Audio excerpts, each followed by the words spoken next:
en el laboratorio.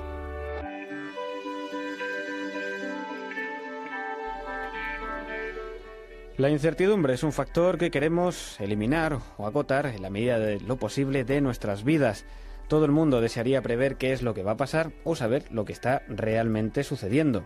Sin embargo, como este no es un espacio dado a las supercherías o a los pálpitos de los videntes, si queremos conocer realmente qué hace o qué piensa la gente, tendremos que recurrir al campo de las ciencias sociales y en concreto, por ejemplo, a las encuestas. Es evidente la importancia que éstas tienen para empresas o para los partidos políticos, por cierto muy de actualidad esta semana al comenzar la campaña electoral, pero en definitiva se trata de un conocimiento que interesa a todos, aunque muy especialmente a aquellas organizaciones que condicionan en gran medida sus acciones a la respuesta que vayan a recibir por parte de su público. Con todo, en ocasiones las encuestas fallan, a veces mucho.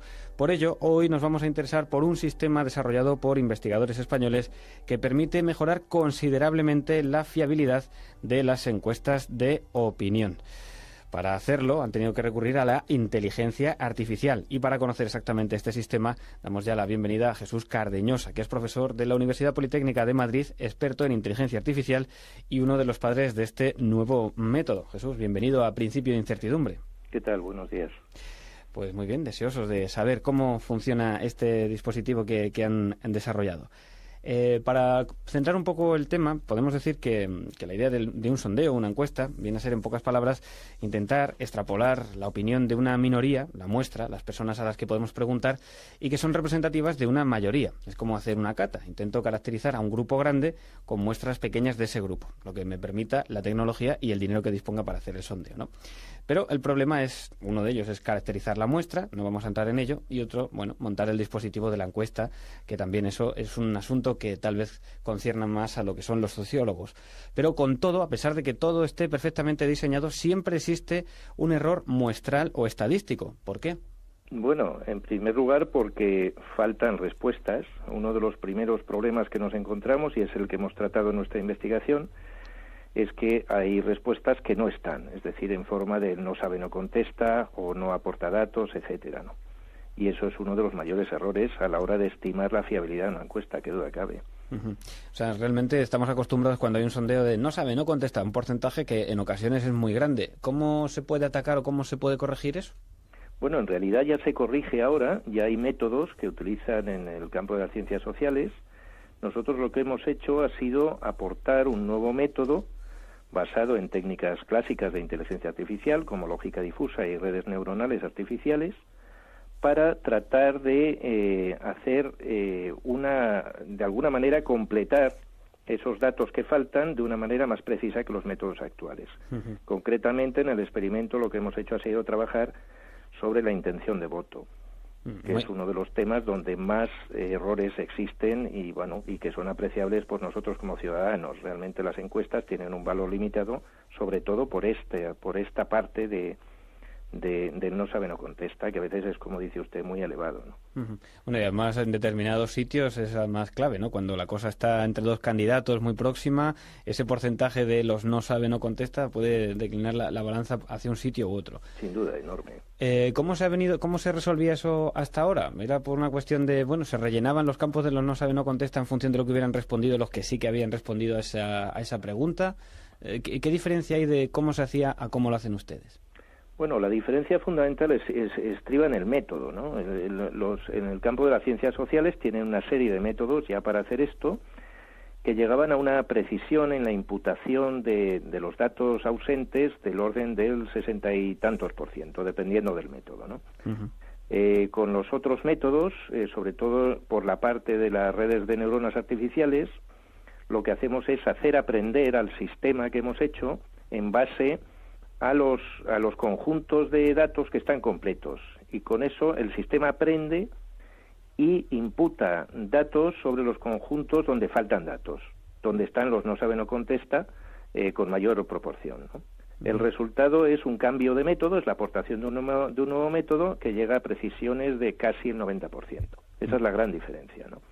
Desde luego es mucho más eficaz. Una precisión de una eficiencia del 90% es muy buena, muy alta. Nos sorprendió a nosotros también. O sea, una cosa era hacer una aproximación diferente al estudio de ese problema y otra cosa ya eran los resultados experimentales, que lo hicimos en 2 encuestas del Centro de Investigaciones Sociológicas con quienes estábamos trabajando y que correspondían a las elecciones del 2004 y del 2008.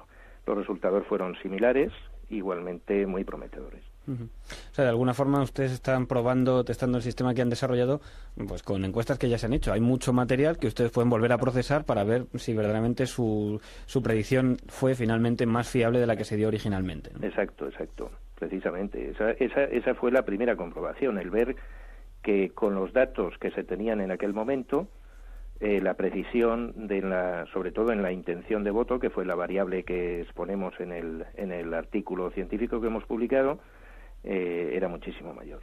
O sea, se hubiera acertado más en aquellos momentos, sin duda. Y cuéntenos cómo viene a funcionar en la práctica. De alguna forma es como si ustedes hubieran ideado un sistema, una mente capaz de procesar cada uno de los casos, ir aprendiendo cada uno de los casos que aparecen en la encuesta y finalmente con esa visión de conjunto es capaz de completar con ese 90% de acierto los casos donde había, digamos, respuestas sin resolver. Bueno, lo que hacemos son 2 técnicas muy clásicas, una basada en lo que se llama de forma general lógica difusa, que es capaz de manejar rangos de datos, no datos precisos, sino cuando, por ejemplo, los valores son alto, bajo, etcétera, etcétera. O sea, que no son números exactos. Eso supone el manejo de rangos de datos. Entonces, lo que hacemos es clasificar los datos de entrada en bloques o rangos, eso en primer lugar, y después, dentro de las clasificaciones, pretendemos dar esa precisión muchísimo mayor en base a las técnicas de redes de neuronas. Y las redes de neuronas lo que hacen es, de alguna manera, aprender de conjuntos de datos completos para poder inferir posteriormente dónde están los datos incompletos. De hecho, la experimentación se hace de una manera muy sencilla, es decir, se dividen, hemos dividido las 16.000 encuestas, por ejemplo, en un momento dado, los 16.000 entrevistados los hemos dividido en bloques, en 10 bloques. Tomamos encuestas que tienen datos completos, les quitamos los datos y en base a los de datos completos entrenamos a la red neuronal. Y una vez entrenada, de alguna manera, eso es lo que se llama aprendizaje automático en nuestro medio, una vez entrenada le decimos que opere con aquellos a los que le hemos quitado los datos. Y podemos comparar, porque le hemos quitado los datos que ya estaban. O sea, podemos comparar lo que imputa con lo que había.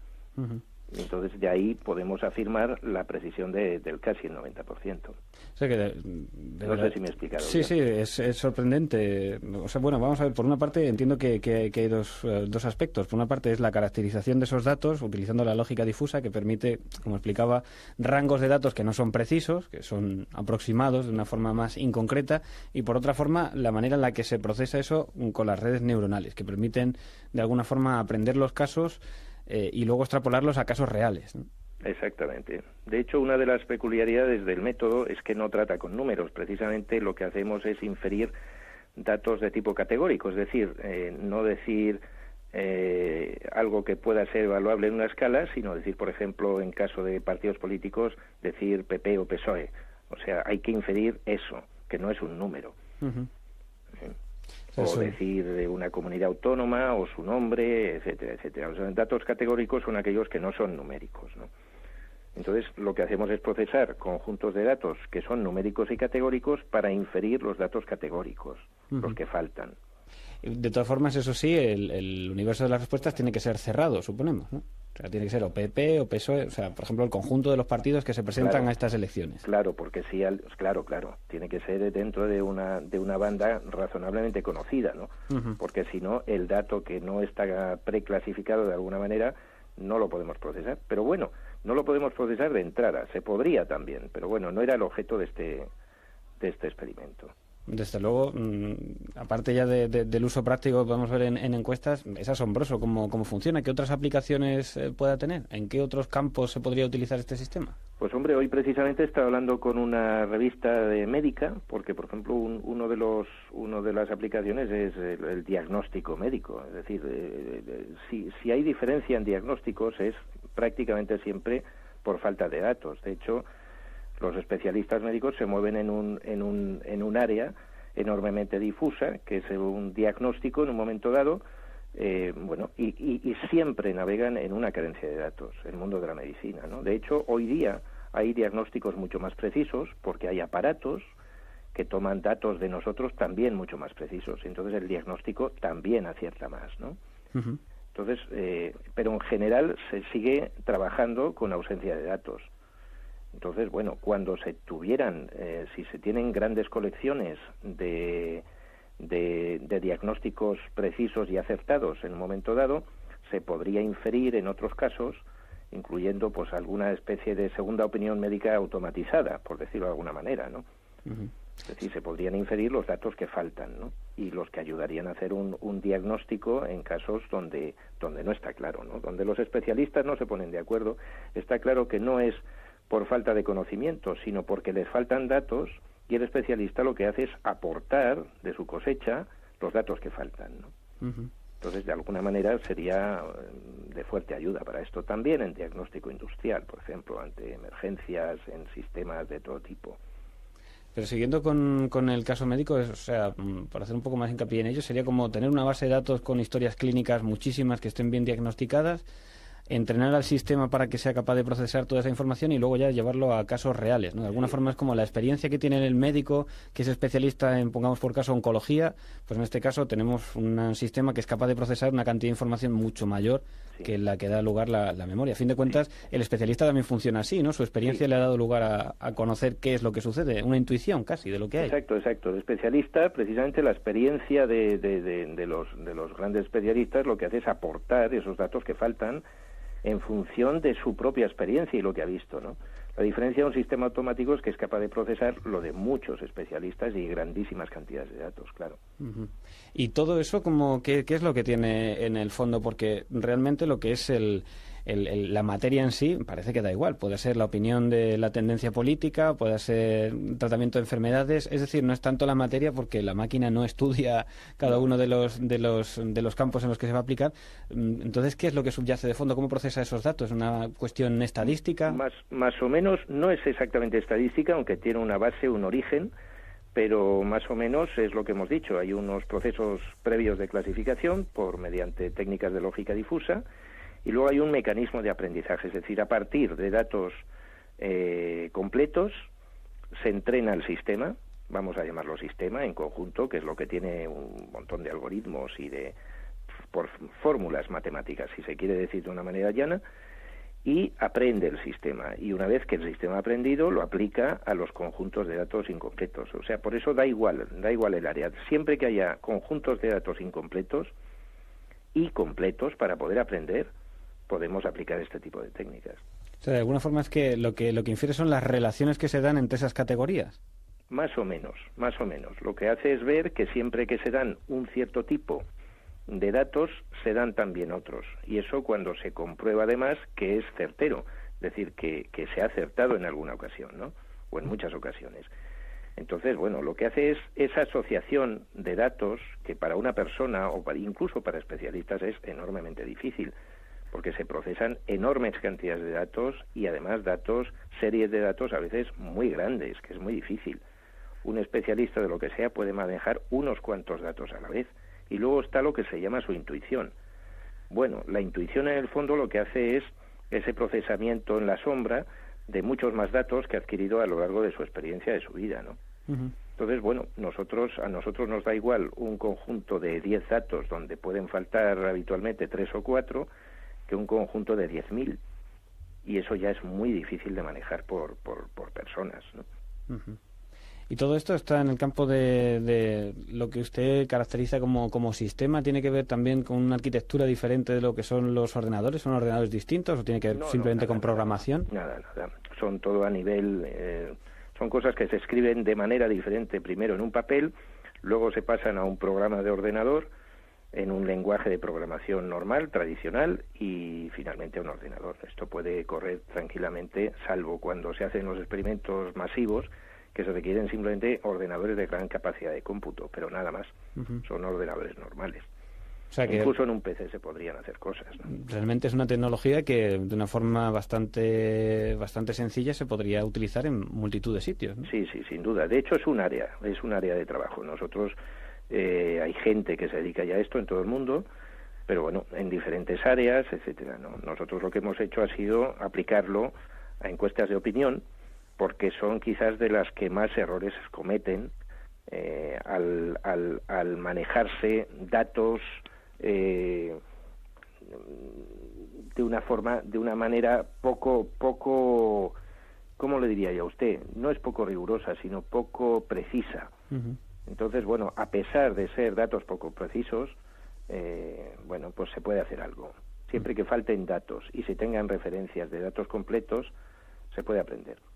De alguna manera cualquiera se lo podría imaginar. Es casi como los juegos esos que a uno le dan una serie de números y luego le quitan uno y le dicen cuál es el que falta, ¿no?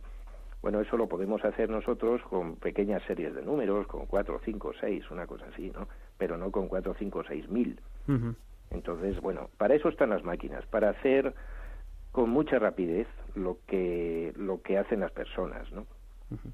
Realmente todas estas cosas se piensan observando cuáles son los procedimientos que utilizan las personas y luego se le dice a una máquina que las haga. O sea, realmente no es que una máquina haga cosas que no hace una persona, salvo la enorme rapidez, ¿no? Inteligencia artificial se basa un poco en eso, ¿no? En observar cómo resuelven las personas los problemas y tratar de decirle a una máquina que lo haga parecido, ¿no? Lo que pasa es que la máquina lo hace muchísimo más deprisa. Sí, y ahí radica también el acierto, el arte del científico, por así decir, de ser capaz de caracterizar cuál es ese proceso que los humanos hacemos de una forma natural y a pequeña escala. Porque tampoco parece... Es un asunto complejo este. Es complejo. Lo que pasa es que, bueno, al final pasa una cosa, que es que una máquina no se equivoca.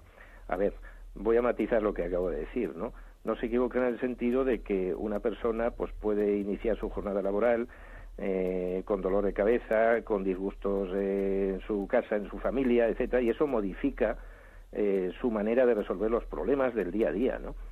La máquina no tiene esos problemas, ¿no? Uh-huh. Entonces, si se sabe analizar bien los problemas y contarle cómo se pueden resolver, pues esos problemas, desde luego, dan una gran garantía, ¿no? Uh-huh. Sí, desde luego estamos ante una metodología que seguro tiene muchísimo futuro en muchos campos donde aplicarse, para bien de la sociedad, ¿no? Esperemos. Pues Jesús Cardeñosa, profesor de la Universidad Politécnica de Madrid, especialista en inteligencia artificial y autor concretamente de este sistema. Ha sido en colaboración también con Pilar Rey del Castillo, ¿no? Del Instituto de Estudios Fiscales. Ella es casi, como quien dice, la autora principal de los algoritmos y del planteamiento, y bueno, yo he dirigido el trabajo, ¿no? Uh-huh. Pues desde aquí nuestra enhorabuena por el trabajo hecho y también las gracias por acertar en un sistema así. Esperemos que lo podamos ver en muchos sitios. Muy bien, pues muchas gracias. Muchas gracias por habernos atendido. Gracias.